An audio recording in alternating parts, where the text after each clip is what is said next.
Grabe naman yung mga iba. Iba lang ha, hindi ko nilalahat. Yung ibang mga DDS vlogger. Abe, parang wala naman hong pakundangan. Akalain nyo, nawala lang ng ilang araw si Boying Rimulya, ombudsman, at naka-break naman, recess naman, o recess, naka-Christmas vacation naman ang ating gobyerno. Ay akalain nyo pinapalabas na malubha daw ang sakit. Itinatago daw ko sa ospital. Tapos mayroon pang isang vlogger na pinalabas na pati raw yung labi o bangkay ay itinatago. Grabe kayo, ano? Meron ba kaya kayong puso sa kapwa? Dahil Duterte kayo, kanyang kayong kasama. Alam niyo yung parang gustong-gusto niyong mawala sa mundong ito isang tao na katulad ng ombudsman dahil lang kayo ay maka Duterte. Dahil lang kinakasuhan ng mga Duterte. Dahil lang naghahanap at nag-iimbestiga ang ombudsman sa mga graft and korupsyon na issue. Dapat nga ipagdasal niyong humaba ang buhay dahil nilalabanan ang korupsyon. Na ang korupsyong ito ang biktima tayong lahat ng mga Pilipino. Pero itong mga Duterte vloggers, wala nang pakundangan. Magkano ba ang kinikita niyo sa kawalang hiya ang ginagawa niyo? Pasintabi na kawalang hiya na yon, kawalang respeto sa tao at buhay, na yung tao naman ay malakas pa, hindi naman niya ginusto siguro siya magkasakit, wala naman taong nagdasal para magkasakit. Tapos papalabasin nyo, hindi lang nyo nakita kung nasasaan, sasabihin nyo critical na ang kalagayan, sasabihin nyo pati labi ay ayaw ipakita. Ang lupit nyo. Pero ayaw ko nang kayong pangalanan kasi dapat hindi kayo pinapanood kayong mga ganyang klase mga vlogger. Yan yung mga taong gusto lang parami ng views at viewers at subscriber, pero fake news. Marami naman tangang Pilipino na naniniwala sa ganyang klase mga vlogger.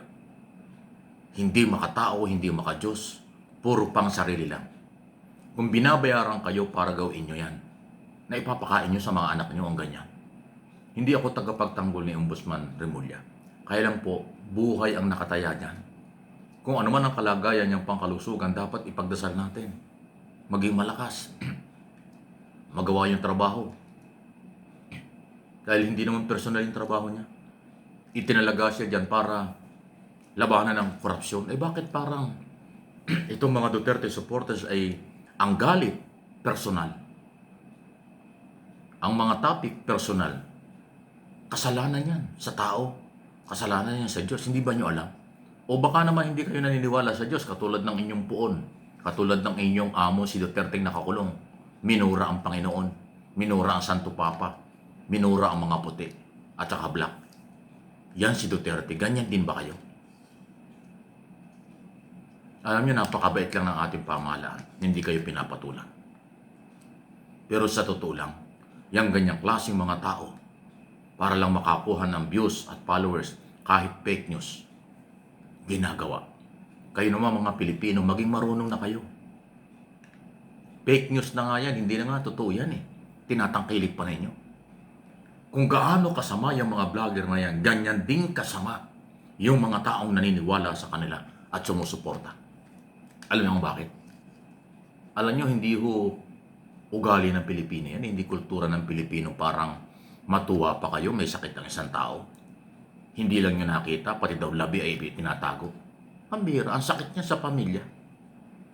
Kung sa iyo nangyari, vlogger ka na wala kang puso, tinamaan ka ng kulog, apakawalang hiya mong vlogger kayo.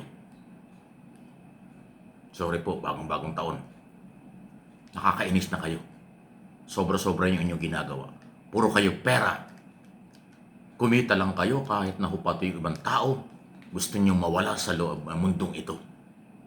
Hindi naman nyo nakita, hindi nga nyo alam kung anong kalagayan. Ang inyong sa pantaha, patay na. Ang inyong sa pantaha, critical, malubhana.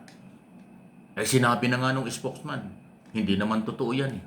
Hindi, wala naman sa ospital, naggul pa nga eh. O di malinaw na fake news. Gusto naman nyo, lumantad na agad yung tao. Ano, sino naman kayo para kayo sundin? Tapos pag lumantad ng tao, sasabihin nyo, ay nakarecover pala. Ay tinamaan kayo ng kulog na buhay yan. No? Pinatay nyo, pinagdasal pa yata ninyong huwag nang magkaroon ng buhay. Ha? Ganyan kayo. Pati si Pangulong Marcos. Ang gumagawa nito ay makademonyong vlogger, makademonyong mga makaduterte. Hindi ko alam kung saan kayo naniniwala. Meron ba kayong Diyos? O ang Diyos niyo si Duterte na nagmumura ng Panginoon? Kaya nga siya nakulong. Tapos nagdadasal. Nananawagan kayong ipagdasal? Nung nanditong kalakalakas-lakas ng taong niya, kumurahin ng Panginoon, ganun-ganun nila. Pati Panginoon nilalait. Ngayon nang makulong siya, gusto niyong ipagdasal? At namana at pinamamana sa mga vlogger na mukhang pera, mga vlogger na puro pera, kahit na fake, kahit na personal, kahit nakakasama na ng loob sa pamilya ng mga taong binabatikos nyo. Si Pangulong Marcos at si Boying Remulla, gusto nyong mawala sa mundong ito. Nang akala nyo pagka nawala yung dalawang yan, si Sara Duterte uupo. Hindi. Si Sara Duterte walang kapabilidad, walang kakayanan hawakan itong gobyernong ito sa totoo lang. Magsalita nga, hindi mo malaman kung saan papunta eh. Halos binabasa na nga yung mga script, paligaw-ligaw pa eh. Paano mo ihaharap sa foreign policy yan? International Conference, APEC, ASEAN Summit, Business Community, Press Conference International. Aber, tingnan ninyo kung paano haharap yan. Kaya nga hindi humarap sa debate yan noong 2026 o 2022 Vice Presidential Election eh. Ganyan pala yan. Noong araw, hindi pa natin kilala yan. Lantad na. Di ba? Yan ang gusto nyong pagtakpan. Kaya pati buhay ng Pangulo at Ombudsman na nagsisikap na pakasuhan, ipakulong ang mga corrupt government official, gusto nyo mawala sa mundong ito. Ibang klase kayo, mga tao.